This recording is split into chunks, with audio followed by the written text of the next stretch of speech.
Herkese Tatlı Sanatı Mutfağı kanalımdan merhabalar. Bugün sizler için çok lezzetli bir kurabiye tarifim var. İçi kat kat lezzet dolu tatlı bir kurabiye tarifi. Başka hiçbir yerde bu tarif yok. Şimdiden deneyen herkesin ellerine kollarına sağlık. Öyleyse fazla vakit harcamadan hemen bu lezzetli kurabiye tarifime başlayalım.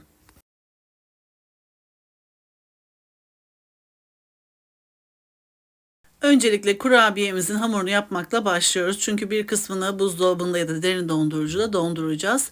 O yüzden önden kurabiye hamurumuzu hazırlayalım. 2 adet yumurtamızın sarısını uygun bir kabımızın içerisine ayıralım. Akını ise üzeri için ayrı bir kapta bekletelim.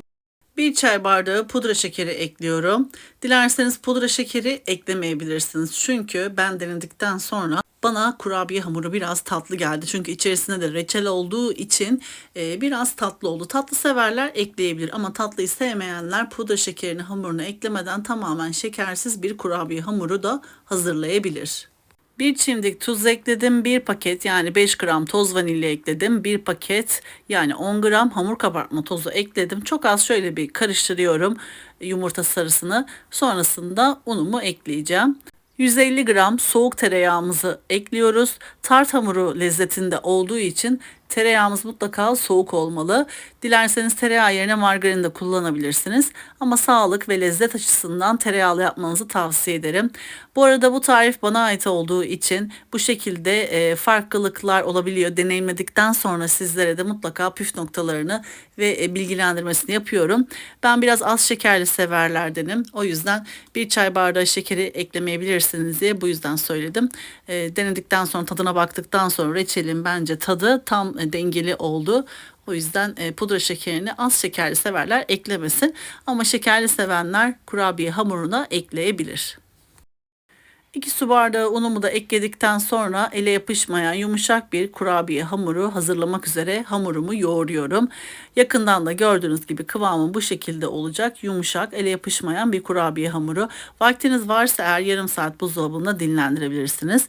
Hamurunuzu bu şekilde hazırladıktan sonra 1/3 birini buzdolabında derin dondurucuda donduruyoruz. Diğer çoğunlukta olan hamurumuzun kısmını da buzdolabında dinlendiriyoruz. Onunla kurabiyemize şekil vereceğiz.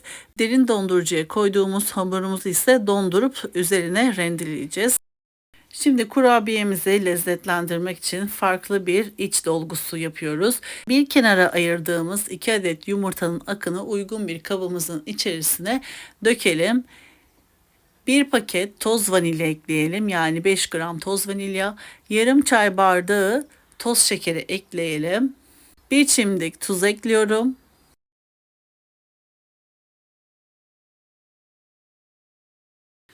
Mikser yardımıyla yumurta akı beyazlayana kadar çırpalım. Yaklaşık bir 5 dakika kadar çırptım. Bu şekilde beyaz olduktan sonra, köpük köpük olduktan sonra hemen diğer malzemelerimi ekliyorum.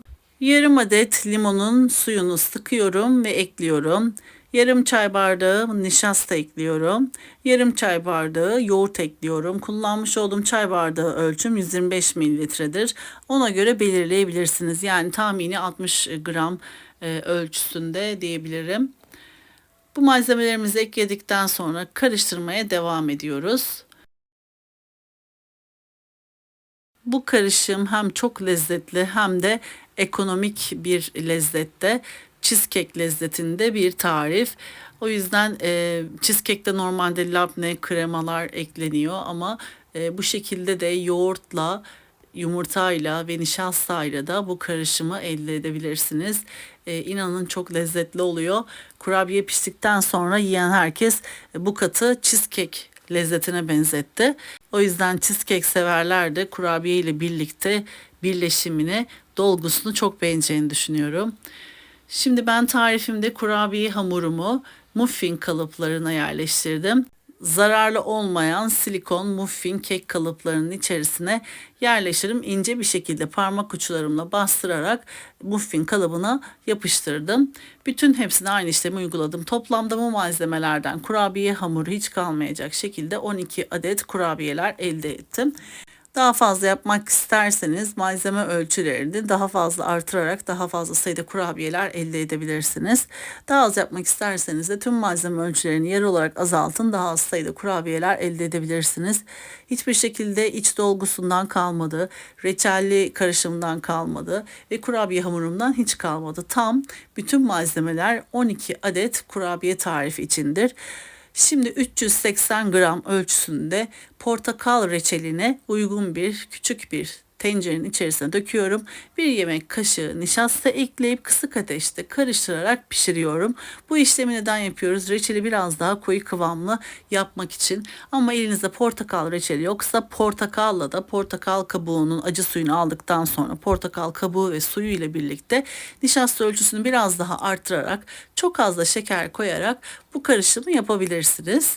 Veya başka hazır reçelleriniz varsa onunla da bu tarifi değerlendirebilirsiniz.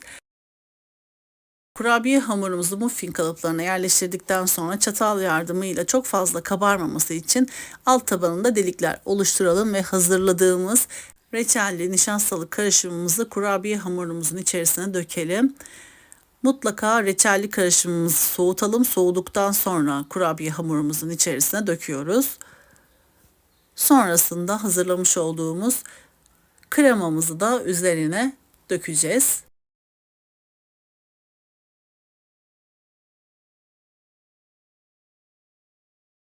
Reçelli karışımımızın üzerine hazırladığımız kremamızı dökelim. Sonrasında derin dondurucuda beklettiğimiz, dondurduğumuz kurabiye hamurumuzu rende ile üzerine rendeleyelim. Üzerinde kurabiye hamuru parçaları bulundurmuş olacağız. Yerken de çok lezzetli olacak. Alt katı kurabiye hamuru, kenarları kurabiye hamuru. Kurabiye hamurunun üzeri reçelli bir sos. Onun üzerine de çok lezzetli cheesecake lezzetini andıran çok güzel bir kremalı sos. Sonrasında tekrardan çıtır çıtır kurabiye hamuru. Çok beğeneceğinizi düşünüyorum. Gerçekten bu tarif çok özel oldu benim için. Çok beğendiğim bir tarifti. Sizlerle en ince detayına kadar ölçümlerini yaparak sizlerle tarifini paylaştım. Denedikten sonra sizlerin de güzel yorumlarını sabırsızlıkla bekliyor olacağım. Şimdiden deneyen herkesin ellerine kollarına sağlık. Sizler bu tarifimi denedikten sonra yorum kısmına düşüncelerinizi yazarsanız henüz tarifimi denememiş olan diğer kıymetli takipçilerime sizlerin düşünceleri fikir olmuş olacaktır. Şimdiden destekleriniz için teşekkür ediyorum. Videomu izlerken beğendiyseniz eğer bu videoya beğeni bırakmayı lütfen unutmayınız. Sevdiklerinizle de bu videoyu, tarifimi paylaşabilirsiniz. Böylelikle çevrenizdeki arkadaşlarınızı, sevdiklerinizi benim kanalıma yönlendirerek destek olmuş olursunuz. Kanalımda gün aşırı tarifleri paylaşıyorum. Anında haberdar olabilmek için bildirim zilini de lütfen açınız. Böylelikle yepyeni paylaştığım gün aşırı tariflerimi ilk siz görmüş olacaksınız. Şu anda gördüğünüz gibi kurabiye hamurumuz dondu. Hemen kurabiyelerimizin en üst tabanını kurabiye hamurumuzu rendeleyerek işlemimizi tamamlamış oluyoruz. Yani aşamalı gibi gözükse de gerçekten çok pratik, çok lezzetli, tam ölçülü bir kurabiye tarifi. Özellikle yaz mevsimi için tam uygun. Dilerseniz sıcak sıcak tüketebilirsiniz. Dilerseniz de yaz mevsiminde buzdolabına koyup soğuk soğuk da tüketebilirsiniz. Kıyır kıyır bir kurabiye hamuru var. İç dolgusu da ıslak, ağızda dağılan çok lezzetli bir tatlı kurabiye tarifidir. Kurabiyelerimiz hazır. Şimdi önceden ısınmış 180 derecelik fırın ayarında kurabiyelerimizi pişirelim. Ben yaklaşık fırınımda 20 dakika kadar tuttum. 15 dakikanın sonrasında kontrollü bir şekilde pişirerek takip edelim. Bazen fırının markasına göre, ısısına göre bu değişkenlik oluşabiliyor. 15 dakikadan sonra lütfen kontrol etmeye özen gösterelim. Üzeri kızardıktan sonra ve kenarları ve alt tabanı kızardıktan sonra fırından çıkarabilirsiniz. Fırından çıktıktan sonra ilk sıcaklığı geçer geçmez kurabiyelerimizi servis edebiliriz. Gördüğünüz gibi silikon kalıplarından çok kolaylıkla bu kurabiyeler çıkıyor. Silikon küçük porsiyonluk kalıplar yerine dilerseniz kelepçeli kalıpta da bu tarifimi yapabilirsiniz. 28 santimlik kelepçeli tart kalıplarında yapabilirsiniz. Yakından da gördüğünüz gibi iç dolgulu, kremalı, kıyır kıyır bir kurabiye hamuruyla bu kurabiyeyi çok beğeneceğinizi düşünüyorum. Gerçekten şahane oldu. Yiyebileceğiniz en iyi tatlı kurabiye tarifi diyebilirim. Şimdiden deneyen herkesin ellerine kollarına sağlık. Bir sonraki yepyeni tarifimde tekrardan sizlerle görüşmek üzere. O zamana kadar kendinize çok iyi bakın. Hoşça kalın.